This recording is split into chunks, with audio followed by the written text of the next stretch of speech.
आष्टात अवैध धंद्याच्या संदर्भात आष्टा शहरामध्ये अवैध धंद्याचं प्रमाण प्रचंड वाढलेलं आहे आणि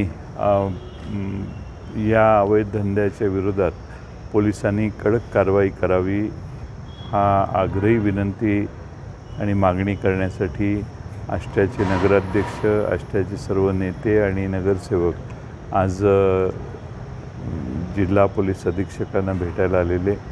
आष्टा शहरामध्ये ड्रग्सचं एवढं प्रमाण वाढलेलं आहे की सगळी तरुण पिढी त्या विळख्यात जखडायला लागलेली आहे आणि म्हणून हे प्रमाण बंद झालं पाहिजे.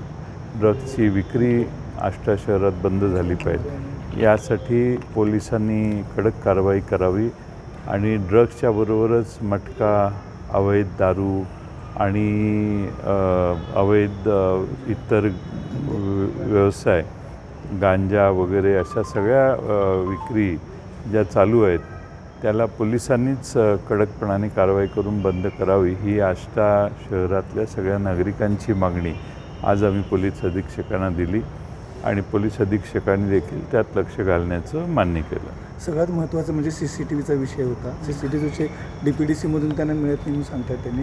त्याच्यावर तुम्ही पालकमंत्री पूर्वी एकदा पालकमंत्री मी असताना विटा, आष्टा, इस्लामपूर, तासगाव अशा सर्व शहरांना CCTV फूट देण्याचं काम आम्ही केलेलं. आता शहरं वाढलेली आहेत आणि आणखीन CCTVची मागणी आहे आणि CCTV पूर्ण शहरभर असेल तर प्रत्येक माणसाची हालचाल टिपता येते. कारण ह्या ड्रग्सचा व्यवसाय करणारे हे शहरात त्यांचा जो सुळसुळाट आहे तोही त्या CCTV फुटेजच्या फुटेजमध्ये पकडू शकतो आपण असं आम्हाला वाटतं आणि म्हणून आमची ही मागणी आहे की जिल्ह्याचे पालकमंत्री यांनी देखील DPDCतून CCTV सर्व शहरांना लवकरात लवकर पुरवावेत. संपूर्ण राज्यातच कायदा व सुव्यवस्था बिघडल्याची स्थिती आहे. पुण्यातसुद्धा 3 वर्षाच्या चिमुरडीवर अत्याचार झालेला आहे. ह्याच्यापूर्वी अनेक महिलांच्यावर सुद्धा असे अत्याचाराचे प्रसंग घडतात. खरातसारखं प्रकरण असेल. कायदा व सुव्यवस्था राज्यात व्यवस्थित आहे असं वाटतं का आणि महिला सुरक्षित आहेत का?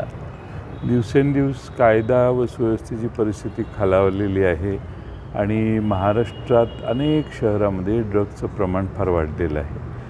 लहान बालकांच्यावर, मुलींच्यावर अत्याचार वाढलेले आहेत आणि त्यासाठी कडकपणाने सरकारने देखील याच्यात लक्ष घातलं पाहिजेत. आणि मला असं वाटतं की विधानसभेत अनेक वेळा आम्ही ह्या मुद्दे मांडले, सरकारचं लक्ष वेधण्याचा प्रयत्न केला, पण प्रतिसाद नाही किंवा त्याच्यावर अंमल होत नाही आणि सगळ्या गुन्हेगारांना आपल्यावर कोणीही अंकुश ठेवणारं नाही याचा आत्मविश्वास एवढा बळावलेला आहे की सर्रास सर्व काही चाललं. आता समृद्धी महामार्गावर नंबर प्लेट काढून गाड्या चालवून लोकांना मध्येच अडवून त्यांना लुटणे असेही प्रकार फार मोठ्या प्रमाणात होतात आणि त्यामुळं पोलीस यंत्रणा गुन्हा झाल्यावर पोचते. आमची मागणी आहे की गुन्हा होणार नाही याची काळजी देखील पोलिसांनी घेतली पाहिजे. राज्याचे मुख्य